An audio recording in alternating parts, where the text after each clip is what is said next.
Hello guys, welcome back to crick talks with Kiran. 5 മത്സരങ്ങൾ നീണ്ട ഈ ടെസ്റ്റ് സീരീസിന് ഫിറ്റിംഗ് ആയിട്ടുള്ളൊരു ക്ലൈമാക്സ്, അതിലേക്കാണ് കാര്യങ്ങൾ വന്നെത്തി നിൽക്കുന്നത്. 5ാം ദിനമായ നാളെ ഓവലിൽ ടീമുകൾ പോരാട്ടത്തിനിറങ്ങുമ്പോൾ ഇംഗ്ലണ്ടിന് വേണ്ടത് 35 റൺസാണ്, ഇന്ത്യക്ക് വേണ്ടത് 4 വിക്കറ്റാണ്. അതിൽ തന്നെ വോക്സ് ബാറ്റ് ചെയ്തില്ലെങ്കിൽ 3 വിക്കറ്റുകൾ മാത്രം മതിയാവും ഒരു ഇന്ത്യൻ വിജയത്തിന്. അങ്ങനെ കാര്യങ്ങൾ ഇഞ്ചോടിഞ്ച് എന്ന നിലയിൽ നിൽക്കുകയാണ്.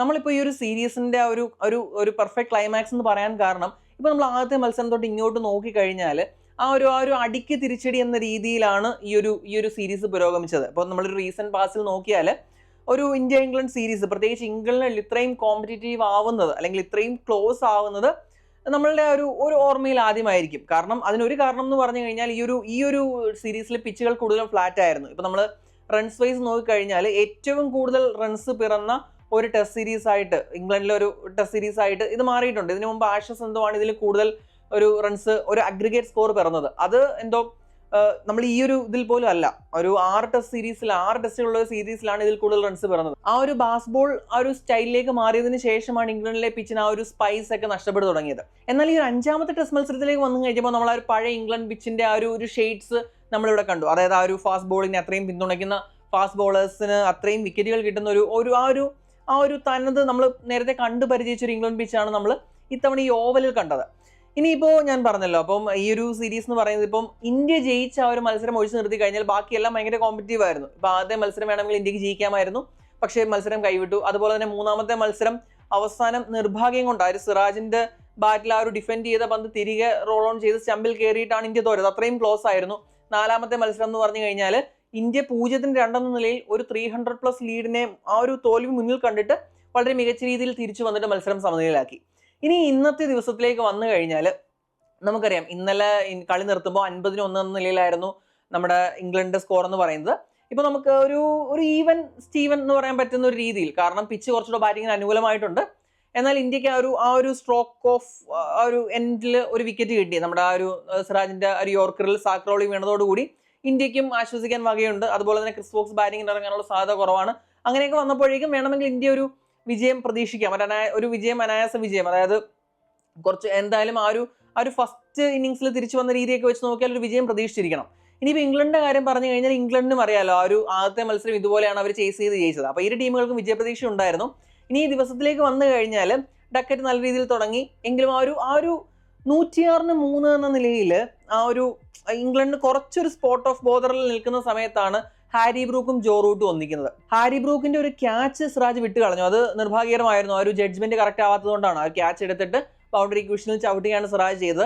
അതിന് ഇന്ത്യ കനത്ത വില കൊടുക്കേണ്ടി വന്നു. കാരണം ബ്രൂക്ക് എന്ന് പറയുന്നത് ആ ഒരു കൗണ്ടർ അറ്റാക്കിംഗ് മോഡായിരുന്നു. അതായത് ഒരു വൺ ഡേ ഇന്റർനാഷണൽ മോഡിലാണ് നമ്മുടെ ബ്രൂക്ക് കൗണ്ടർ അറ്റാക്ക് ചെയ്തത്. അതിനോടൊപ്പം തന്നെ ജോ റൂട്ടും വളരെ നന്നായിട്ടൊരു പിന്തുണ നൽകി സ്കോർ കയറ്റി.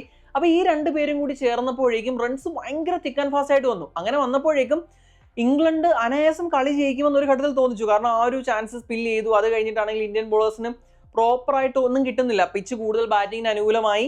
അപ്പോൾ ഇന്ത്യ തോറ്റു. ഇപ്പൊ കളി ഫോളോ ചെയ്യുന്ന ഒരു ആരാധന എന്ന നിലയിൽ ഇന്ത്യ തോറ്റു. എന്തെങ്കിലും ഒരു മാജിക് സംഭവിക്കണേ, ഒരു മിറാക്കിൾ സംഭവിക്കണേ എന്ന് പ്രതീക്ഷിച്ചിടത്താണ് അവിടെ ആദ്യം ഹാരി ബ്രൂക്കിന്റെ വിക്കറ്റ് പോകുന്നത്. ആകാശ് ദീപിനാണ് ഹാരി ബ്രൂക്കിന്റെ വിക്കറ്റ് കിട്ടിയത്. അപ്പോൾ അത് കഴിഞ്ഞിട്ട് ജേക്കബ് ബദൽ ക്രീസിൽ വന്നു. ജേക്കബ് ബദൽ സ്ട്രഗിൾ ചെയ്യുന്ന കാഴ്ചയാണ് നമ്മൾ കണ്ടത്. ഇപ്പൊ ആദ്യ ഇന്നിംഗ്സിൽ ഒരു ഇമ്പാക്ട് ഉണ്ടാക്കാൻ ബദലിന് കഴിഞ്ഞില്ല. എന്നാൽ ബദൽ നന്നായിട്ട് സ്ട്രഗിൾ ചെയ്തു. ഇനി ഇവരുടെ ആ ഒരു പ്രഷർ ഇവർക്ക് മൗണ്ട് ചെയ്യാൻ കാരണം ആ ഒരു ടേണിംഗ് പോയിന്റ് എന്ന് പറയുന്നത് ബദലിന്റെ വിക്കറ്റാണ്. അപ്പൊ ബദൽ ആ ഒരു ബ്രേക്ക് ഫ്രീ ചെയ്യാൻ പറ്റുന്നില്ല. ഇപ്പം ഹാരി ബ്രൂക്ക് കളിച്ച രീതിയിലൊന്നും കളിക്കാൻ പറ്റുന്നില്ല. ജോ റൂട്ടിന്റെ കൂടെ റൺസ് കണ്ടെത്താൻ കഴിയുന്നില്ല. അങ്ങനെ ഒരു അവസ്ഥ വന്നപ്പോഴേക്കും ബോളറിനെ ചാർജ് ചെയ്തിട്ട് ഒരു ഷോട്ട് കളിക്കുകയും എന്നാൽ അവിടെ വിക്കറ്റ് പോവുകയും ചെയ്തു. അതോടെ ഇംഗ്ലണ്ട് പ്രഷറിലായി. പിന്നീട് വന്ന ജെയ്മി സ്മിത്തിന് കാര്യമായിട്ട് ഒന്നും ചെയ്യാൻ കഴിഞ്ഞില്ല. അപ്പോൾ ഒരു സൈഡിൽ ജോ റൂട്ടിന് വിക്കറ്റും പോയി. കാരണം ആ ബദലിന്റെ വിക്കറ്റ് കഴിഞ്ഞു. അവിടെ കുറച്ചുകൂടി ഓവർകാസ്റ്റ് കണ്ടീഷൻസ് വന്നപ്പോഴേക്കും ഇന്ത്യൻ ബോളേഴ്സ് ആ ഒരു മൂവ്മെന്റ്, പ്രസീദിനായാലും സിറാജിനായാലും നല്ല മൂവ്മെന്റ് കിട്ടി. അവർ ഓരോ ബോളിലും അപ്പീൽ ചെയ്യുന്ന ഒരു നിലയിലേക്ക് വന്നു. അതായത് ഭയങ്കര എനർജി. അറിയാലോ, ഇപ്പോൾ അത്രയും നേരം തോൽവി മുന്നിൽ കണ്ടുനിന്ന ടീമിന് പെട്ടെന്ന് ആ ഒരു വിക്കറ്റ് കിട്ടുമ്പോഴേക്കും തീർച്ചയായിട്ടും എനർജി പമ്പപ്പ് ആവും. അപ്പോൾ അവർ ആ ഒരു രീതിയിൽ ഇന്ത്യ അറ്റാക്ക് ചെയ്ത് കളിച്ചപ്പോൾ ഇംഗ്ലണ്ട് ഉത്തരവില്ലാതായി പോയി. അപ്പോൾ എങ്ങോട്ട് വേണമെങ്കിലും തിരിയാം. അതായത് ഒരു ഘട്ടത്തിൽ ഇംഗ്ലണ്ട് അനായാസം വിജയിക്കും, ഇന്ത്യക്ക് നാണം കെട്ടൊരു തോൽവിയായിരിക്കും. കാരണം ഇത്രയും ഒക്കെ നിന്നിട്ട് അവസാനം അനായാസം ഇംഗ്ലണ്ട് കളി കൊണ്ടുപോകും എന്ന് പറഞ്ഞെടുത്താണ് ആ ഒരു ഇത് വന്നത്. അതായത് അവിടുന്ന് നേരെ തിരിച്ച് ഇന്ത്യക്ക് വിജയിക്കാം, വേണമെങ്കിൽ ഇന്ത്യക്ക് വിജയിക്കാം എന്നുള്ള രീതിയിലേക്ക് മത്സരം വന്നത്. ഈ ഒരു സീരീസിന്റെ ആ ഒരു മുഖമുദ്ര ഇത് തന്നെയായിരുന്നു. അതായത് നമ്മൾ ഒരു ടീം മുൻപിലാണെന്ന് വിചാരിക്കും, ആ സമയത്ത് മറ്റേ ടീം അടിച്ച് കയറി വരും. അപ്പോൾ മറ്റേ ടീം മുമ്പിലാണെന്ന് വിചാരിക്കുന്ന സമയത്ത് ഇവർ കയറി വരും. അങ്ങനെ ആ ഒരു നെക്ക് ഓൺ നെക്ക് അങ്ങനെ അത്രയും ക്ലോസ് ആയിട്ടുള്ള കോമ്പറ്റീഷനാണ് നമ്മൾ ഈ ഒരു സീരീസിൽ കണ്ടത്. അതുകൊണ്ട് തന്നെയാണ് ഞാൻ പറഞ്ഞത് നാളത്തെ ദിവസം എന്ന് പറയുന്നത് ഈ സീരീസിന് ഒരു ഫിറ്റിംഗ് ആയിട്ടുള്ള ഒരു ക്ലൈമാക്സ് ആയിരിക്കും. ഇനിയിപ്പോൾ ഈ സീരീസിന്റെ സ്കോറിംഗ് 3-1 ആയാലും 2-2 ആയാലും അത്രയും കോമ്പറ്റീവ് ആയിട്ടുള്ള ഒരു സീരീസ് ആണ് എന്ന് പറയാതിരിക്കാനാവില്ല. ഇനി നമ്മൾ സ്കോർ കാർഡിലേക്ക് വന്നു കഴിഞ്ഞാൽ ഡക്കറ്റ് 50 അടിച്ചു, അതുപോലെ തന്നെ ഹാരി ബ്രൂക്കും റൂട്ടും സെഞ്ചുറി അടിച്ചു. ഇപ്പോൾ ബോളിംഗ് സ്റ്റാറ്റ്സിലേക്ക് വന്നു കഴിഞ്ഞാൽ പ്രസിദ്ധ് കൃഷ്ണ 3 വിക്കറ്റ് ഇട്ടു, സിറാജ് 2 വിക്കറ്റ്, പിന്നെ ആകാശ് ദീപ് നമ്മുടെ ഹാരി ബ്രൂക്കിന്റെ ഒരു വിക്കറ്റ്. അപ്പോൾ അവരാണ് വിക്കറ്റ് കോളത്തിൽ ഇടം പിടിച്ചത്. നമ്മൾ പ്രതീക്ഷിച്ചതുപോലെ 6 ഫാസ്റ്റ് ബോളേഴ്സ് തന്നെയാണ്, 6 വിക്കറ്റും ഫാസ്റ്റ് ബോളേഴ്സിന് തന്നെയാണ്. ഹാരി ബ്രൂക്കിന്റെ ആ ഒരു വിക്കറ്റ് പോകുന്ന സമയത്ത് ഇംഗ്ലണ്ടിന് ജയിക്കാൻ വേണ്ടത് വെറും 73 റൺസ് ആയിരുന്നു. കാരണം ബാക്കി ഒരു 7 വിക്കറ്റുകൾ കയ്യിൽ നിൽപ്പുണ്ട്. അപ്പോഴാണ് ബ്രൂക്കിന്റെ വിക്കറ്റ് പോകുന്നത്. പിന്നീട് ഒരു 31 റൺസ് പാർട്ണർഷിപ്പ് വന്നു. അവിടെ ബൾക്ക് ഓഫ് ദ സ്കോറിംഗ് ചെയ്ത റൂട്ടാണ്. പിന്നീട് ബദൽ പോയി, ബദലിന്റെ പുറയായിട്ട് റൂട്ടും പോയതോടെ ഞാൻ പറഞ്ഞതുപോലെ മത്സരം ടൈറ്റ് ആവുകയാണ് ഉണ്ടായത്.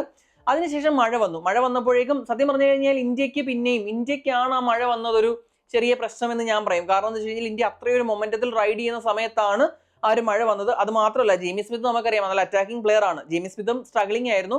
ആ ഒരു സമയത്ത് എന്തായാലും ഇന്ത്യയുടെ ഒരു മൊമെന്റം ബ്രേക്ക് ആയി. ഇനി നാളെ പുതിയൊരു ദിവസമാണ്. അപ്പോൾ ഞാൻ പറഞ്ഞില്ല, ഇംഗ്ലണ്ടിനാണ് സാധ്യത കൂടുതൽ. കാരണം 35 റൺസ് എന്ന് പറയുന്നത് ഇപ്പോൾ അവർ മൊമെന്റം ബ്രേക്ക് ആയി. നാളെ വന്നിട്ട് ഒരു ഓവറിൽ ഒരു 10-12 റൺസ് പോയി. ഒരു ജെയിമി സ്മിത്തിന്റെ കാര്യം അറിയാമല്ലോ, ഒരു 6 2 4 അല്ലെങ്കിൽ ഒരു കുറച്ച് ബൗണ്ടറീസ് വന്നു കഴിഞ്ഞാൽ കളി നേരെ തിരിയാൻ സാധ്യതയുണ്ട്.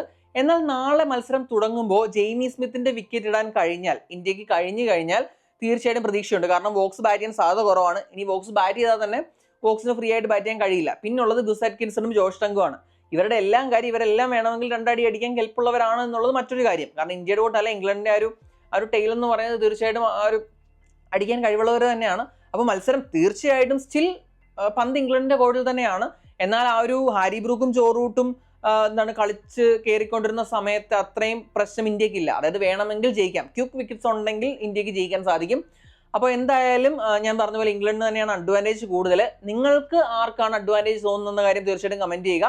എന്തായാലും എന്താണ് നമ്മൾ ഈ ഒരു സീരീസിന്റെ കൾമിനേഷനാണ്, ഒരു ഹാർഡ് ഫോർട്ട് ആയിട്ടുള്ള ഒരു ഈക്വൽ ആയിട്ട് ഫോർട്ട് ചെയ്തിട്ടുള്ള ഒരു സീരീസിന്റെ കൾമിനേഷനാണ് നാളെ ഉണ്ടാകുന്നത്. തീർച്ചയായിട്ടും ഇന്ത്യ ഈ പരമ്പര തോൽക്കുകയാണെങ്കിൽ തീർച്ചയായിട്ടും ഇന്ത്യ ഡിസപ്പോയിന്റഡ് ആയിരിക്കും. കാരണം ഈ മത്സരങ്ങളെല്ലാം, ഇന്ത്യ തോറ്റ മത്സരങ്ങളെല്ലാം തന്നെ അത്രയും ക്ലോസ് റേഞ്ചിൽ വന്നിട്ട് തോറ്റുപോയ മത്സരങ്ങളാണ്, ഒരുപക്ഷെ ജയിക്കാമായിരുന്ന മത്സരങ്ങളാണ്. അതുകൊണ്ട് തീർച്ചയായിട്ടും ഇന്ത്യ ഡിസപ്പോയിന്റഡ് ആയിരിക്കും. എന്നാൽ ഒരു ട്രാൻസിഷൻ ഫേസിലുള്ള ടീമിനെ സംബന്ധിച്ച് വളരെ നല്ലൊരു റിസൾട്ട് കൂടി ആയിരിക്കും അത്. അപ്പോൾ അതിന്റെ ഒരു സീരീസിന്റെ റിവ്യൂ ഒക്കെ നമുക്ക് പിന്നെ ചെയ്യാം. എന്തായാലും നാളെ ഇന്ത്യക്ക് അനുകൂലമായിട്ടൊരു മിറാക്കിൾ സംഭവിക്കട്ടെ എന്ന് നമുക്ക് പ്രതീക്ഷിക്കാം. നിങ്ങളുടെ ഇന്നത്തെ ദിവസത്തെ മത്സരത്തെക്കുറിച്ചുള്ള അഭിപ്രായങ്ങളും തീർച്ചയായിട്ടും കമന്റ് ചെയ്യുക. അടുത്തൊരു വീഡിയോയുമായിട്ട് ഉടൻ തന്നെ കാണാം. Thanks for watching crick talks with Kiran.